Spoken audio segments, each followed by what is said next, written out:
chapter 1084 is out now, and with it being called the murder or attempted murder of a celestial dragon, it goes without saying things are still heating up on the Holy Land. Heck, the chapter begins with Sabo beating down on some guards in the castle as he's trying to get the keys to the slaves, to save the slaves, and he ends up running across Reverie Bonney. And after talking, they come to an equal understanding that they're both kind of here for Kuma, with him being a former revolutionary and her father, and them both kind of knowing a little bit about each other. So Bonnie comes to accept that, yeah, y'all do y'all thing, y'all rescue my father. I'm going to go to Egghead Island and deal with Vegapunk, try to get his memory back. So Sabo calls Karasu's crow out of nowhere and gives him the keys to the slaves and says, yo, go save some slaves, go save Kuma, I'm gonna catch up to y'all in a bit. But also at the same time, some guards end up running down the hall. So Sabo quickly grabs Bonnie and they end up hiding up in the ceiling. And the guards end up giving us some major exposition, talking about how there's so few guards in this particular part of the castle because the ones in the past kept seeing this phantom legendary room. Which, of course, if you see or know things you shouldn't in the world government, you're gone. That just goes without saying. But at this point, we cut now to King Cobra as he's now seeing and meeting with the Gorosei, the 5 elders, in the empty throne room. And they're like, yo, what do you want? Why are you here to meet us? And King Cobra ends up giving us the whole story, starting from the beginning, saying how 800 years ago, after the Void Century, the world government was founded, took 20 kingdoms and they founded it. And during this, the 20 kingdoms all ended up staying in the Holy Land and becoming celestial dragons in order to rule over the world and the world government. And they all were viewed equally to each other, so no one individual would dictate or rise up above them. They decided to leave the throne empty, the empty throne, and all laid their blades in front of it to symbolize them all on equal terms. That being said, at the same time, new families, new royal families were established in the kingdoms that they had left in order for them to still prosper. And when this ended up happening, in order to make the transition smooth, all information for the previous kingdom, those celestial dragons, all that information was scrubbed so that it'll be easy for the new kingdoms to take over, which are still running to this day. All except the Nefertari kingdom, the same kingdom as Cobra. The Queen Lily, that's an important name, ended up going back to Alabasta and staying in the lower levels, which is why their family are still ruling to this day.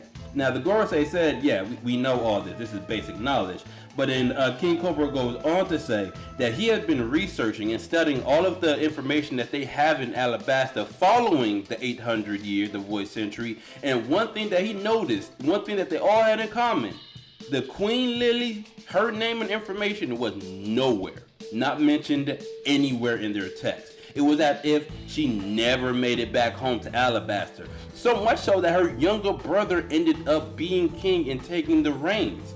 And he's asking them, all I need to know, do y'all have any record of what happened to our queen when she left to come back to Alabasta? And of course the girls ain't gonna tell them nothing. They're like, to be blunt, that was 800 years ago. Everything that you have mentioned as far as all the same things we know, so anything else would have been lost to time at this point. And obviously Cobra is not happy with this answer to his question, so he brings up another probably worse question. He says, in that case, what is the meaning of the deep? If there was ever a question to guarantee your death, this would be it. Heck, the Gorosei don't even answer him while they're away. They're like, why do you ask?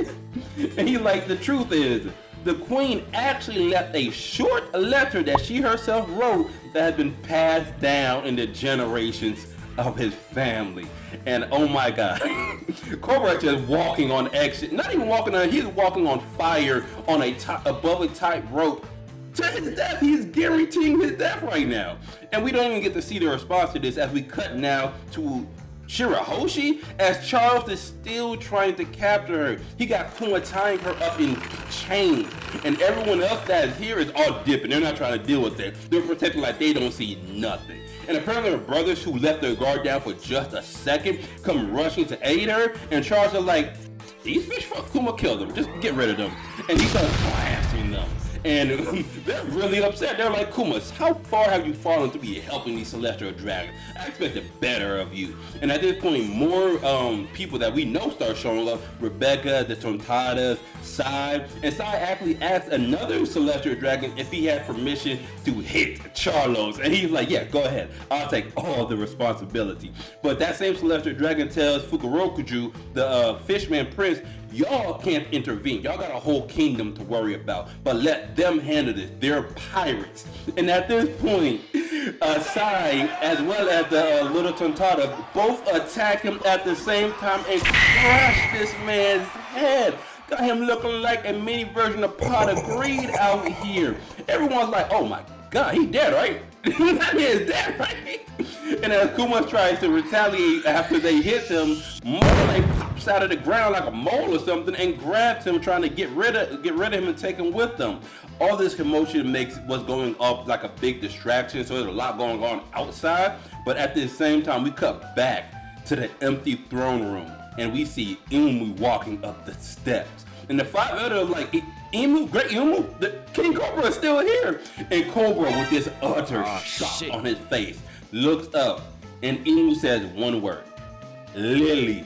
And then he sits on the empty throne right in front of him. And Cobra, after everything you've been through, if you ain't realized you were dead before, you have to realize you are dead now.